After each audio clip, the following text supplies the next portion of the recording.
All right, this is the third take. First one, I had semi-trucks going behind me.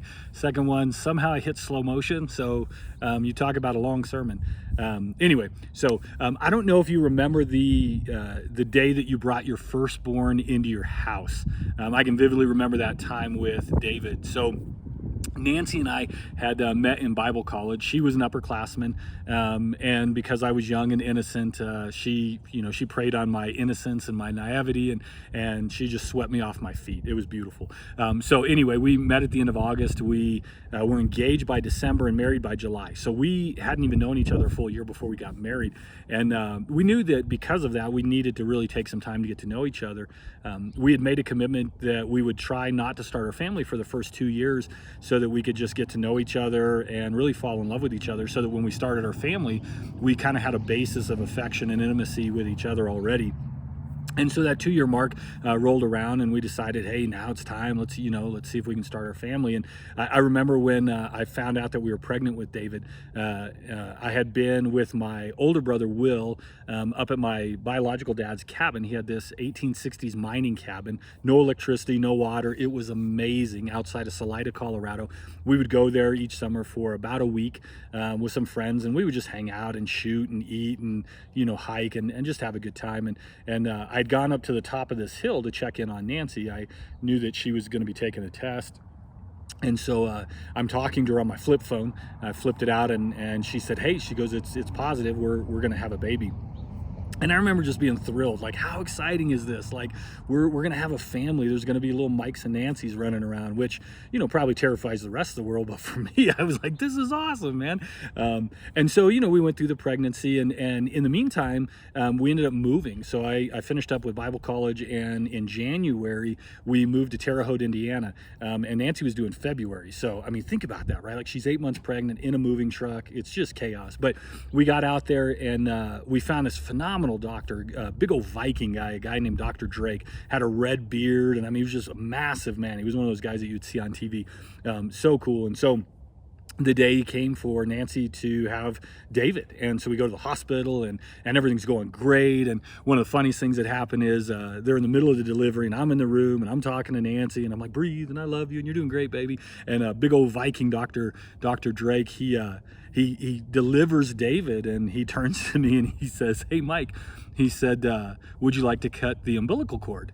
And I remember saying something in that moment like, I've never stopped in the middle of a sermon and asked somebody else to finish. So no, I don't want to do that. You go ahead and finish your job and clean up the baby and then hand him to me. And man, I tell you what, when they handed me David, I can remember like just swelling up. I had to give him back to Nancy so that he could nurse, and they said, go ahead, we're going to take care of them for a few minutes so you can walk outside the room. Man, I'm walking through the hospital like I was the first human being to ever reproduce. I mean, I'm like, I created a son. This is so amazing. And everyone that I can see, I'm like, I'm a dad. What's up? I'm a dad. I had a son, like I had done something where Nancy had done all the work in the delivery. And so it was cool. I walk back in the room, and there's Nancy and there's David, and I'm just like, this is one of the coolest moments in life. And then several hours later, I will never forget the terror of what happened next. So Nancy's doing better, the baby's doing great, and they turn to us and they go, okay. And I'm like, okay, what? Like, okay, it's time to take a nap. Okay, they're like, okay, Nancy can get dressed and you guys can take David home. And I remember thinking, take David home? You mean like, what am I supposed to do with this little thing? Like, I'm going to take this baby home, and they're like, yeah, that's how it works. Your wife has a baby, and then you guys take it home and raise it. And I remember the fear, man. Like, I didn't know nothing about parenting, I mean, like, here we are, we're this young couple in this new place we've been at for like a month, and we've got this newborn baby. And I remember walking into our duplex and just feeling overwhelmed.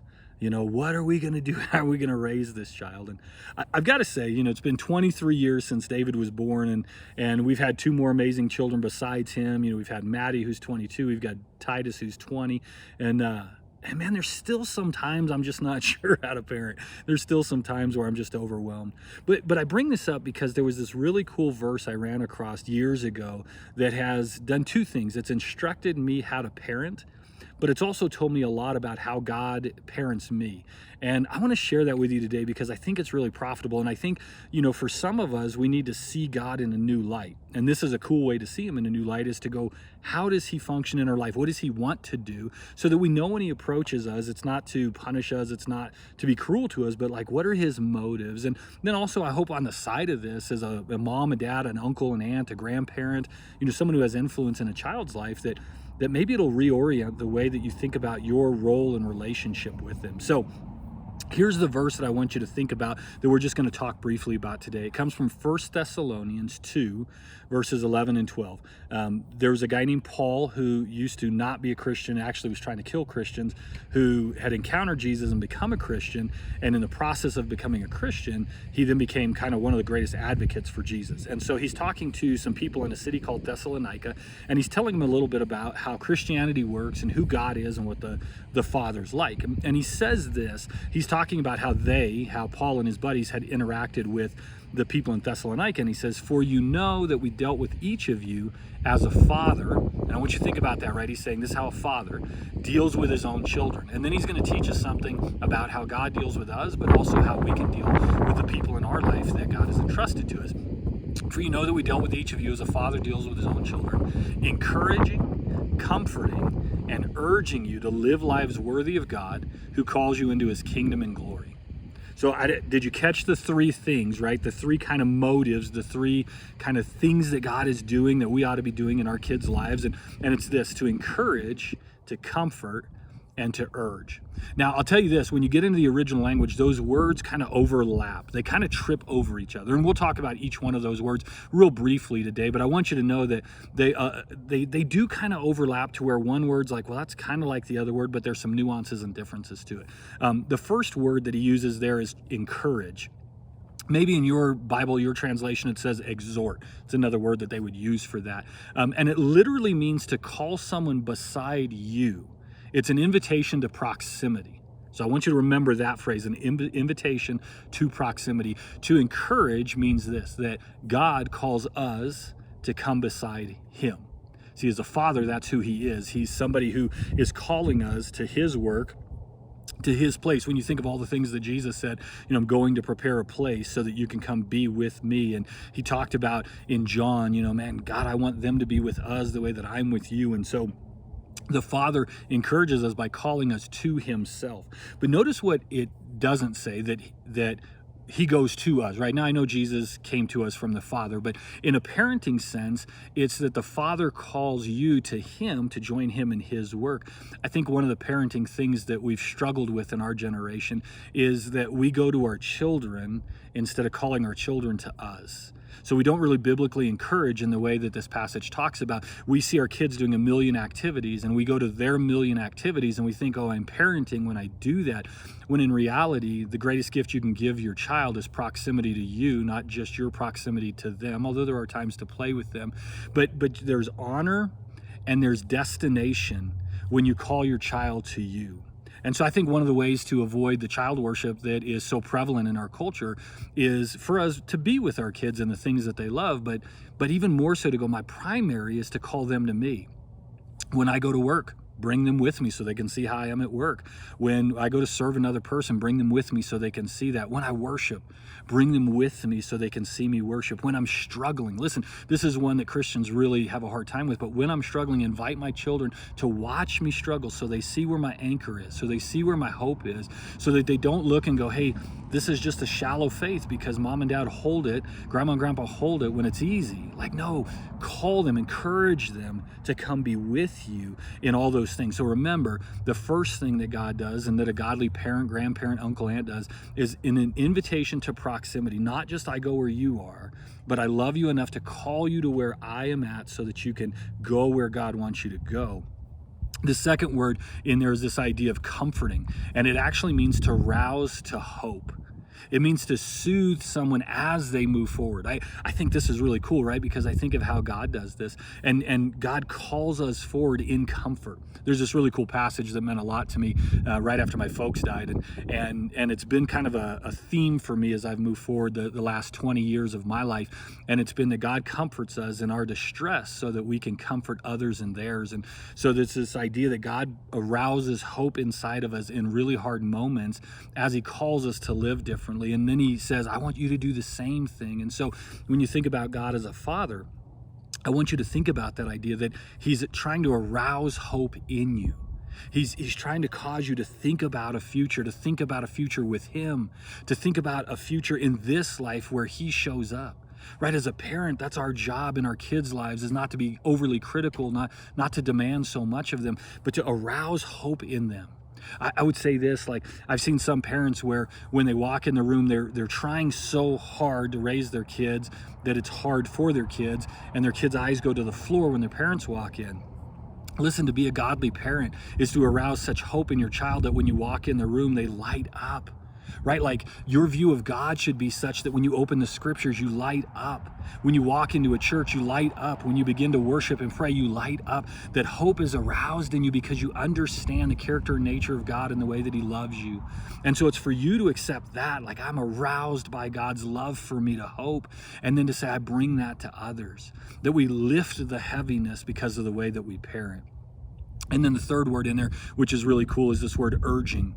And it actually means to implore, to beg, to motivate, to challenge, even to the point of tears. Like to care so much about the outcome that we would weep. Now, I would say, I think sometimes we go overboard on this. We care so much that we try to dictate the outcome.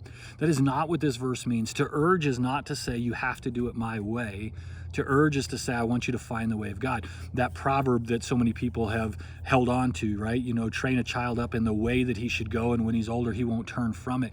That doesn't mean you determine the destination. It means that you teach him about the Father, and you teach him about how Christians live, and then you give him or her the freedom to do what God's designed them to do and the things that are in their heart to do. Whatever hope stirred up inside them, you allow them to pursue that. And so this idea of urging is that you care so much that your kids understand who God is and how much you love them, that they can find their own way safely. They can find their own way on the narrow path because they know who God is and who you are and who they are in view of who God is. And so this urging, right, even to the point of tears. I hear that phrase and I can't escape the idea of Jesus being in the garden, even to the point of tears, weeping over us, saying, God, I want them to be with you and you to be with them. And I know there's this chasm, and the only way that it can be filled is if I give my life as a sacrifice. And he says, I will do that if it's necessary, because they have to be reunited with them. Like that's what a father does. A father, man, he encourages. A father, he comforts. A father urges, and he calls us to himself. My hope is that's who you'll be. I'll give you one last thing really quick before I close and go to the discussion questions. I come from a family of aggravators. My pap, my grandpa, was an aggravator. My dad was a world-class, master-class aggravator. If he'd still been alive today, he'd be doing the videos. I'm a little bit of an aggravator, not much. I mean, you can ask my family, barely at all. And then my kids are aggravators. Man, we're such aggravators. My dogs are aggravators, right? Like we've trained that into them. But I have to remember that there's that funny aggravation that's sweet, and then there's just exasperating your children. And this is what Paul said. He said, fathers, do not exasperate your children. Instead, bring them up in the training and instruction of the Lord. What exasperate means in the scriptures is don't break their spirit. Like, don't be so hard on them, so critical on them. Don't care so much that they don't feel cared for. I realized that in a lot of my life, while I was trying to help my kids know I love them and play with them, that I forgot the second part of this verse. Bring them up in the training and instruction of the Lord.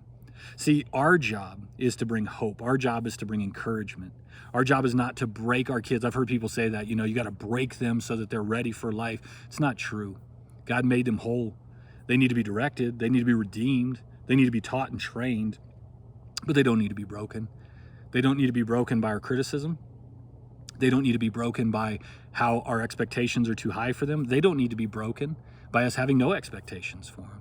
See, because that's the way that God interacts with us. He says, I'm not trying to break you. I'm trying to make you. And so he doesn't need to be heavy-handed with us. It's why he comes with grace. He comes with mercy. He does come with discipline at times, but he leads with grace, love, and mercy. That's how we ought to lead, and that's how we ought to see God in our lives. He's leading with grace towards me. He's leading with mercy towards me. He's leading with kindness and gentleness towards me. Man, I hope this week that you think about the goodness of God. I hope that you think about him as a dad, and you're redeeming that idea of, man, he comes to encourage, not just to run me off. Man, he comes to comfort me, to soothe me as he calls me forward. And he cares so much that he's urging me. And so when I feel pressure from God, it's the best pressure that there is, because he's trying to make me into something that is complete and whole.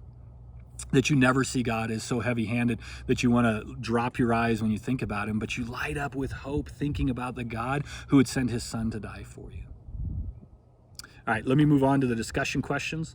I want to encourage you, remember, share the sermon with somebody else that you can talk to them about, and then have these honest conversations with them. You don't have to use these questions, and you can use one or more of these, but just talk about, what does this mean? What's that mean for you? So here's the 6 questions that I've got for you today.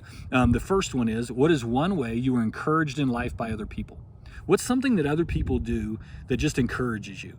You know, they write me a note. They mention my name. They show up. They give me a gift.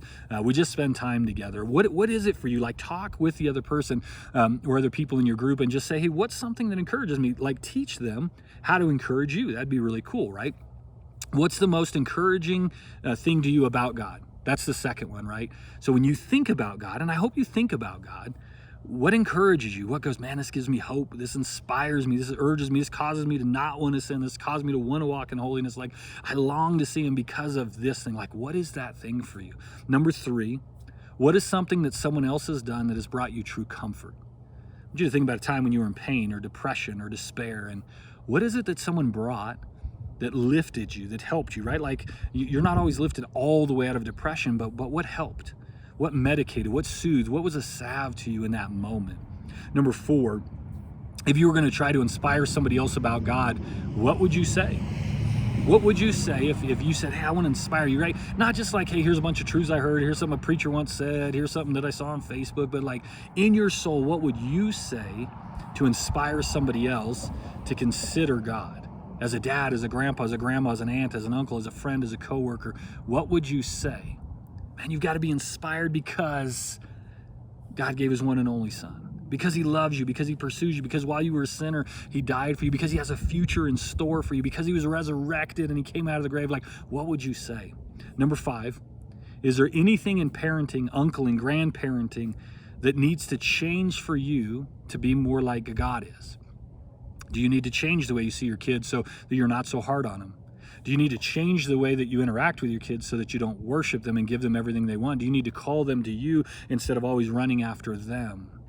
Like, what is it for you that might need to change that would help you be a godly parent in the image of the God who parents you? And number 6, talk about the idea that God wants you to be with him. All throughout the scriptures, that's the goal. Be with God. Jesus comes to be with us so that we can be with God. Paul says all throughout Ephesians, in him, being with him. Jesus, when he was here, he's like, hey, man, I'm going to prepare a place for you. The book of Revelation, the last book, a book of worship. He says, listen, it's about being with God and God being with man. Like, talk about what it means that God wants to be with you. I absolutely love you. I hope you have a great, great week. I hope you have a great Thanksgiving and that you are grateful for the God who loves you so much. Take care, and I'll see you soon.